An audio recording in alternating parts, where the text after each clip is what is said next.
तो चलिए एक नई कहानी की शुरुआत करते हैं। रणथंभौर जंगल और बाघों की प्रचलित कहानी। रणथंभौर राष्ट्रीय उद्यान राजस्थान के सवाई माधोपुर जिले में स्थित एक प्रसिद्ध वन्यजीव अभयारण्य है। ये पार्क अपनी बाघों की आबादी के लिए विश्वभर में प्रसिद्ध है और इसे भारत के सर्वश्रेष्ठ टाइगर रिजर्व में से एक माना जाता है। ये राष्ट्रीय उद्यान 1334 वर्ग किमी में फैला हुआ है और इसका मुख्य क्षेत्र लगभग 392 वर्ग किमी का है। यह 1955 में एक अभयारण्य के रूप में स्थापित किया गया था और 1973 में इसे तारांकन प्रोजेक्ट टाइगर तारांकन के तहत एक टाइगर रिजर्व घोषित किया गया। यहाँ का परिदृश्य शुष्क पर्णपाती जंगलों, घास के मैदानों, झीलों और प्राचीन खंडहरों से भरा हुआ है, जो इसे अन्य जंगलों से अलग बनाता है। अभी आपको मेरी दोस्त रणथंभौर के बाघों की प्रचलित कहानियाँ सुनाई थी। नमस्ते फ्रेंड्स, मेरा नाम सिमरन है और मैं आपको रणथंभौर की बाघिन रानी मछली के बारे जानकारी देने वाली हूँ। रणथंभौर की सबसे प्रसिद्ध बाघिनों में से एक थी मछली, जिसे रानी ऑफ रणथंभौर भी कहा जाता था। मछली का जन्म 1996 में हुआ था और यह रणथंभौर में सबसे अधिक समय तक जीवित रहने वाली बाघिनों में से एक थी। लगभग 19 साल तक यह अपनी खूबसूरती और ताकत के लिए प्रसिद्ध थी।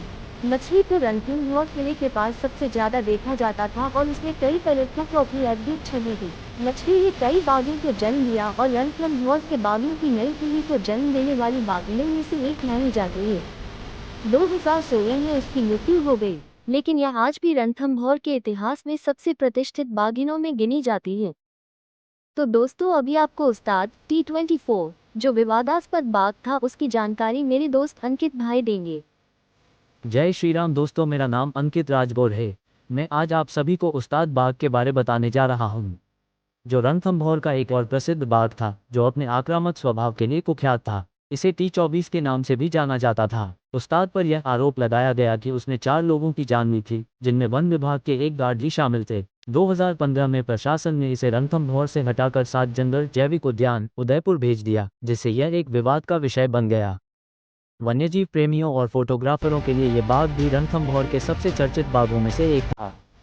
तो ये थी उस्ताद बाघ की जानकारी। अभी मैं आपको सुल्ताना और उसके शावक के बारे में जानकारी दूंगा, जो नई पीढ़ी की बाघिन है। हाल के वर्षों में सुल्ताना रणथंभौर की चर्चित बाघिनों में शामिल हो गई है। यह मछली की वंशज मानी जाती है और अपने क्षेत्र में एक मजबूत शिकारी के रूप में जानी जाती है। इसके शावकों की बढ़ती संख्या से रणथंभौर में बाघों की आबादी में इजाफा हो रहा है।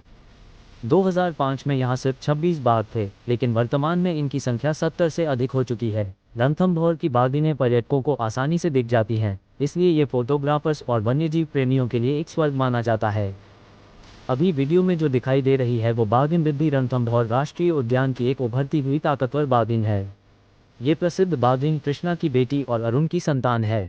रिद्धि अपने साहसी स्वभाव और मजबूत क्षेत्र पकड़ के लिए जानी जाती है। ये रणथंभौर के जोन 3, 4 और 5 में सक्रिय रहती है। 2022 में इसने पहली बार शावकों को जन्म दिया, जिससे इसकी लोकप्रियता और बढ़ गई।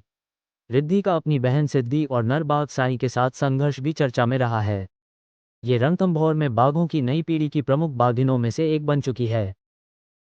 रणथंभौर की यह रोमांचक दुनिया बाघों के संरक्षण और उनकी कहानियों से भरी हुई है, जिससे यह न केवल भारत में बल्कि पूरे विश्व में प्रसिद्ध बना हुआ है। ऐसे ही जानकारी के लिए हमारा चैनल सब्सक्राइब करें और वीडियो को लाइक करें।